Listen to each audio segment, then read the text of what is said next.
Welcome to a brand new episode of the Justin Hamilton podcast. Today we are getting into episode 6 of Alien Earth, The Fly.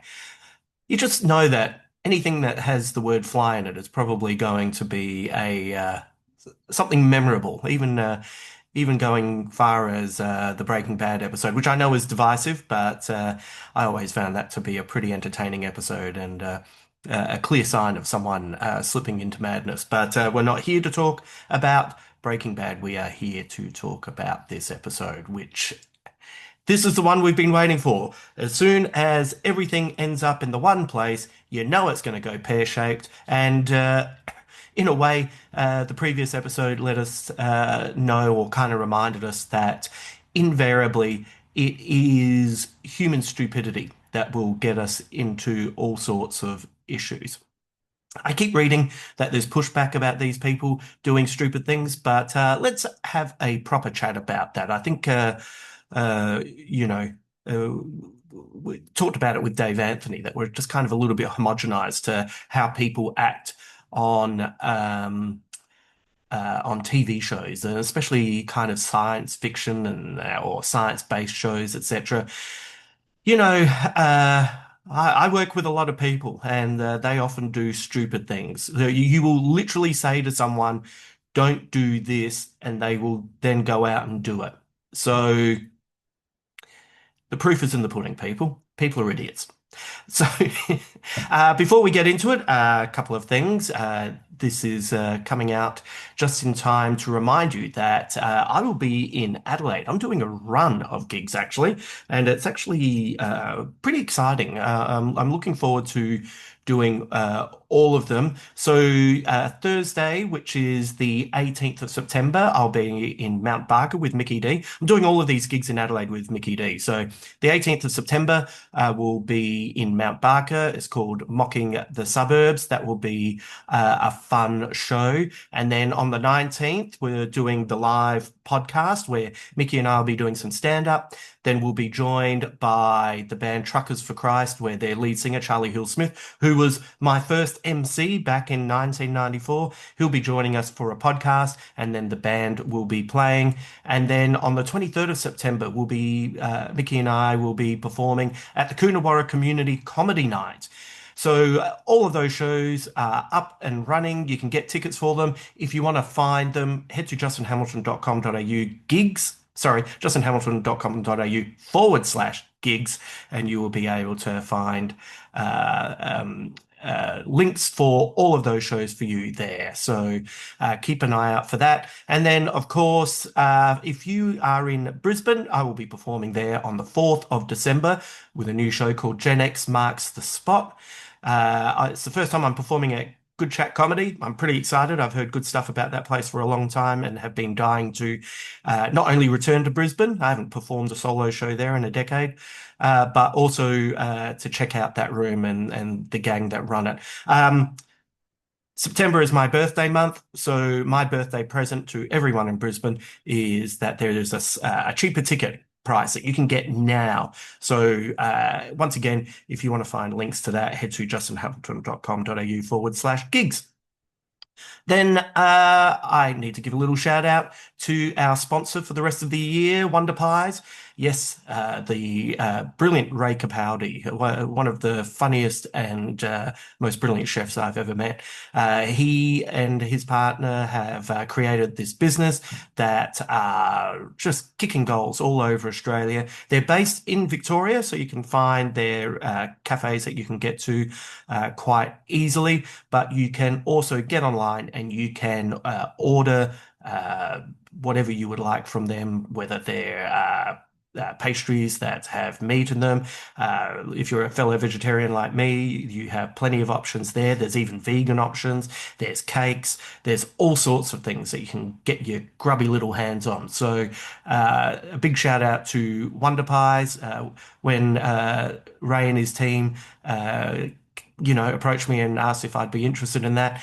I'd already eaten a number of their products. So, yeah, I'm all in. So, it's nice when you can say, yeah, I do think these are delicious. So wonderpies.com.au, head there. If you're in Victoria, that'll help you find the cafes. And then if you are interstate, get in touch with them and, get them to ship over a box of 10 or something like that. Okay, let's get into The Fly. So, something that I had to say to you, I thought this last week, and I forgot to mention it, and it's really interesting because we keep getting these uh,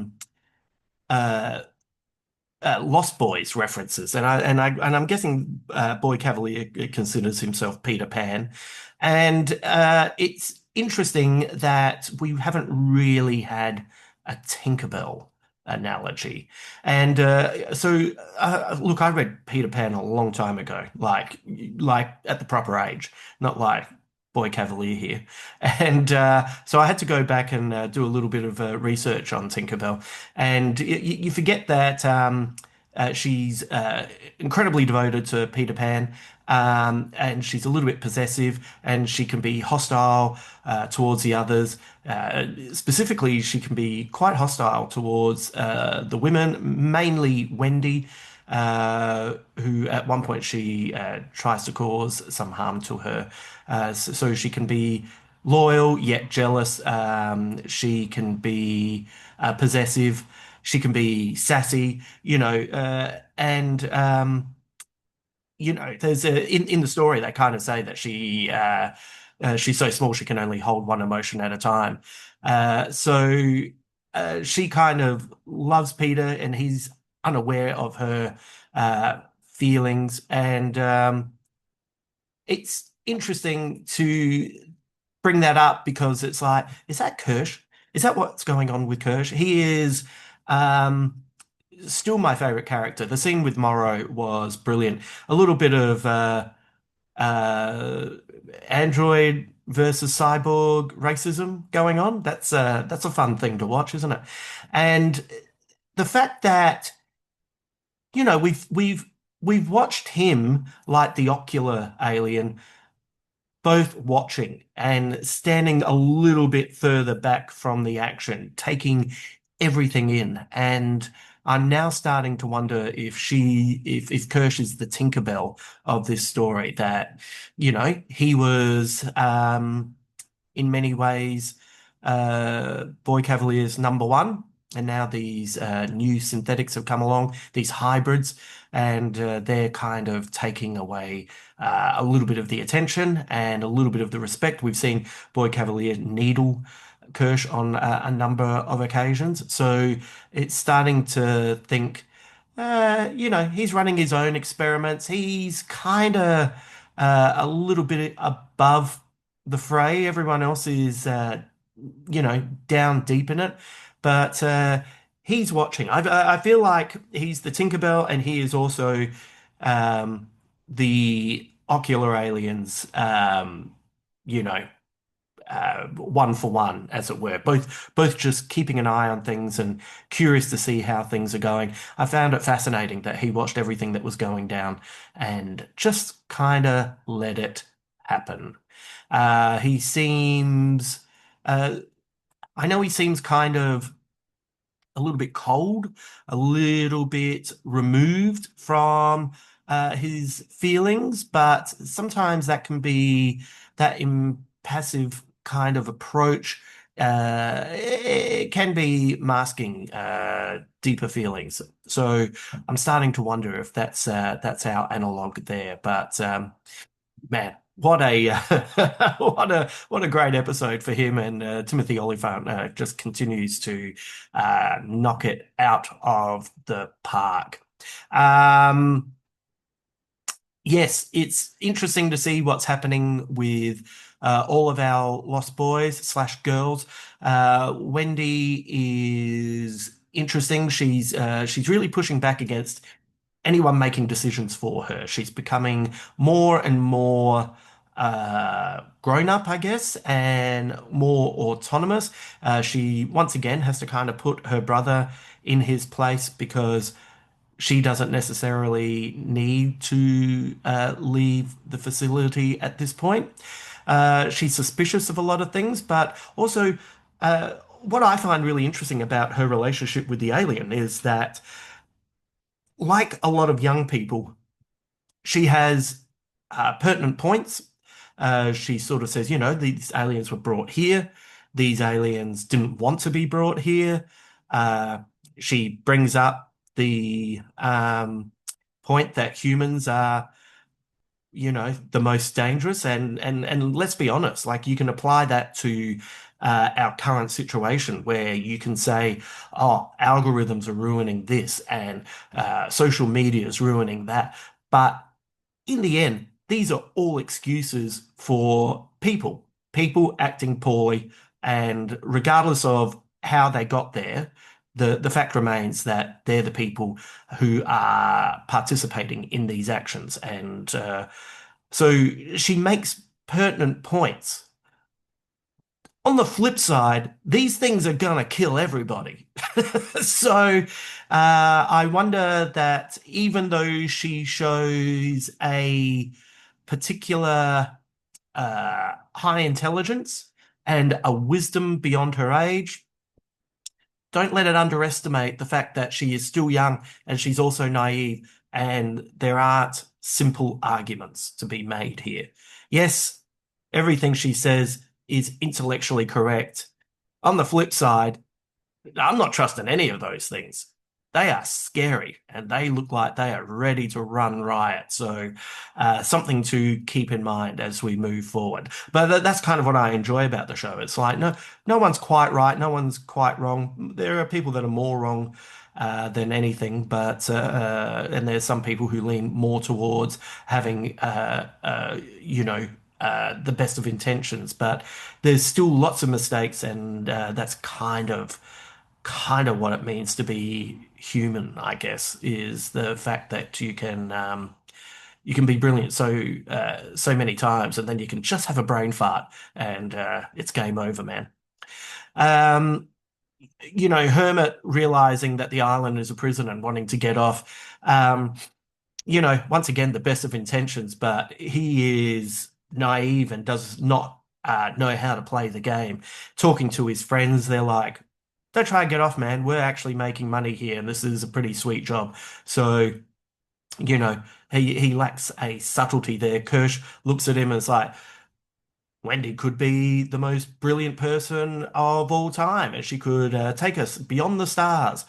You want her to be a family? He's such a bitch. Fuck, he's great. He's just so great. But he finally gets to speak to Arthur, and you know, he catches Arthur at the right point. Arthur does have empathy for these hybrids. He does think that wiping the memory of Nibs is a terrible thing to do. It's like he loses his job, he loses his wife, who is so keen to keep working with these hybrids that she's willing to throw him under the bus. Like she didn't intend to, but that is the ramifications. And then it's this lack of thinking beyond himself, this empathy that, he helps out Hermit, and then through helping Hermit out, he realizes that one of the hybrids is turned off, and he's confused by that, old Isaac. And then he goes in to find out what's going wrong, and it's that discombobulation that everything in his world has suddenly changed, and now he's seen something bad has happened, and what he should have done is just close that door, but instead he goes in and he's not sure what to do, and his first reaction is to drag out poor old Toodles, and you know, and then what he has no idea about is that uh, he's being set up to, be, an incubator for the face hugger. So he loses his job, loses his wife, loses his life. It's a brutal episode for Arthur, who is probably um, probably top three. I'll make it top three good people on the island. Once again, naivety is what undo does him in the end. By the way, brutal for all of us Adrian Edmondson fans who grew up with him as Vivian on The Young Ones to now see him be a corporate shrill. It's like, oh, come on, come on. By the way, his last name Eins is German for one, so Atom One. I wonder if he's some sort of if there's something going on with him physically as well. He might just be human. I know, like, not everyone has to be synthetic in some way, but there is something interesting about his name. What else can we talk about in this episode? Oh yes, there's the fantastic episode, moment where Boy Cavalier has to go and speak to Utani. I think it's where did I see this? I did a little bit of research. I think um, in Thai culture is please please forgive me if I'm getting this slightly wrong, but it is extremely uh,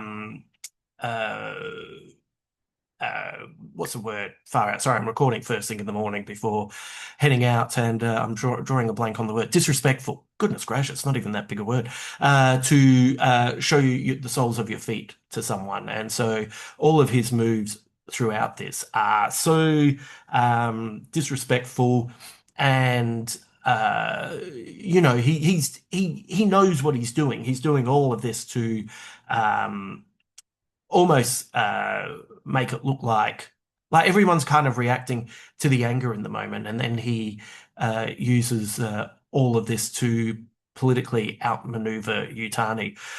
Um, I still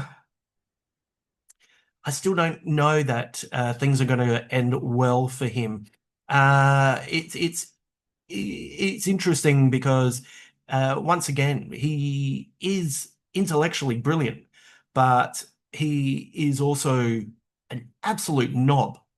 Do you know what I mean? Uh, Weirdly, not unlike a lot of billionaires, trillionaires, the people that we have to see jumping up and down like absolute dickheads with orange presidents. Do you know what I mean? Like the behavior is not out of character for what we see in our world, and the fact that he is still brilliant within this, but he is also underestimating everyone else. And once again, Kirsch is in the background of this scene watching everything. So by the time they're on their way back to, home, they are, back to New Siam. They are. It's interesting that he doesn't tell him anything that is going on. Um, of course, Nibs is has been wiped. It's uh, of course they would wipe her and then not chase down the other because there's so much going on. Like I know there's possibly a maybe a little bit of a disconnect in that you think, well, why wouldn't they tell the other Lost Boys what was going on, or maybe try and wipe them as well. But you have to remember, everyone's away. They're trying to deal with this Yutani thing. They're doing experiments. They know that they're going to be under some sort of corporate attack. Hence why they have all these, new recruits brought in to bolster the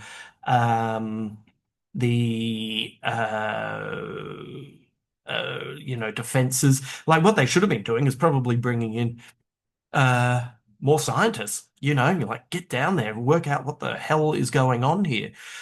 So all of this is pretty fascinating to see it play out. Um, and so they wipe her, and it doesn't wipe out the underlying problem. This is where Dame Sylvia is correct in that, she still needs to work with him, and probably this desire to try and help her is what allows her to inadvertently do the dirty on her husband.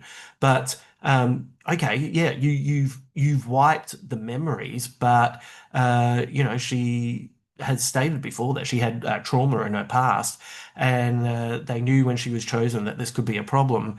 So it so while the wipe might have worked, it doesn't mean she's fine. It doesn't mean that all those issues are, still there bubbling under the surface. There is this interesting PTSD for all of these characters that are dealing with their new bodies and their new situations. So, like even Isaac, like he's told to stick to uh the regulations. He's told to just, follow protocol. He's told to take someone else, but man, he's a kid. He's a kid in a body that he's been told is indestructible. Of course he's going to just think he can do all of it. And, he doesn't even realize his own strength. Like he should have, as soon as he broke that door off, like a grown up would have said, buzzed in, hey, I've made a terrible mistake. Can someone come down here soon and fix this up? But what do kids do when they make a mistake? They try to cover it up. They try to get on with things. We all did it. We all did it as kids, and invariably we made things worse. Not worse in a way where giant flies spit acid on us, but it's to me it all makes sense. By the way, that goddamn ocular alien just headbutting the glass door to trap him. Um, you know, like last week when I watched the previous episode the first time, I thought the ocular alien was trying to save that woman. Um, and then I read that Noah Hawley said, no, no, no, he was trying the alien, she was trying to distract her. Um, but I think if I kind of wish I hadn't read that. I try not to listen to the podcast or read anything because I want to work things out as I go along. And I think if I'd not known that, it would have been pretty obvious that this week when the sheep just bashes its head against the glass door, it's like, oh, this thing's going to kill everybody. It's not afraid of the xenomorph. It is, man, like uh, you know, uh, author Garth Jones. I think it's going to be. We've already recorded the podcast for The Surfer, so keep an ear out for that next week. But I think that uh, he said, you know, what's going to happen when it gets into a human? Are we going to hear it talk? And I was like, I've been waiting for it to get into a human, but I hadn't followed it through with the can it communicate? And oh my God, like it is genuinely so creepy. I love it. By the end of the year, if I do my top five characters for the year in TV, you on the one hand you'll probably have you know, Seth Rogen's character on, the studio, and then I'll have the ocular alien down the other end. Oh man, so so good. Um, uh, you know, the Morrow continues to, use his plan with Slightly. Poor Slightly. Now that Slightly's in the vents, that's game over for that little fella as well. So, we know the vents are a terrible place to be at this point. But yeah, look, it is. Yeah, it's like I really appreciated last week's episode, giving us some backstory and setting us up. So now we go one, two, three, and that'll bring us to the end of this season. But yes, it is. It's funny. Like when you look at it in point form, uh, you know, you have Adam uh, ordering that Nibs has to be mind wiped, and then because of that. because he's so arrogant and so removed from just normal human nature, he you know, doesn't realize that he's going to create an atmosphere of mistrust amongst all of the hybrids. Then, of course, that leads to Arthur being fired, and then we've got Isaac being overconfident, which ends up with him getting trapped and murdered. And then, well, God, I hope he's not still alive. I hadn't really thought about that. I hope he's not still alive in that, everything's melted, but I'm guessing he must be dead. But oh, I hope that's not a thing. And then, everyone's worried about the xenomorph, but, the ocular alien is quite clearly the smartest thing there. Isaac's tracker malfunctioning leads to Arthur. It all makes sense. And I honestly can't wait to see where this is going to go. You know, I can't wait to see Boy Cavalier's reaction when he lands uh, at his home. And is Morrow going to come down? Give me another Morrow Kirsch confrontation. I don't necessarily want to see them fight. I don't necessarily want to see them have one take out the other, but I more of them together, please. It is absolutely delicious. All right.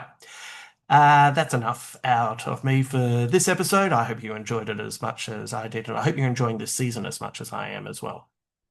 Just before I go, just a reminder that also over at justinhamilton.com.au, you can find not only all the gigs that I have coming up in the next month, but you can also find links to my Patreon where you can get like ad-free versions of this podcast, or you can get bonus podcasts.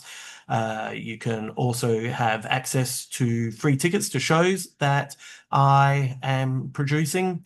Or I can usually get you discounted tickets for ones that I'm not producing, but definitely free when I'm the producer. You can also find links to my Substack and to my slowly building YouTube page. Yes, it is extremely slow. There's just not enough hours in the day at this point, but there is still a lot of stuff to come, and looking forward to building that out slowly.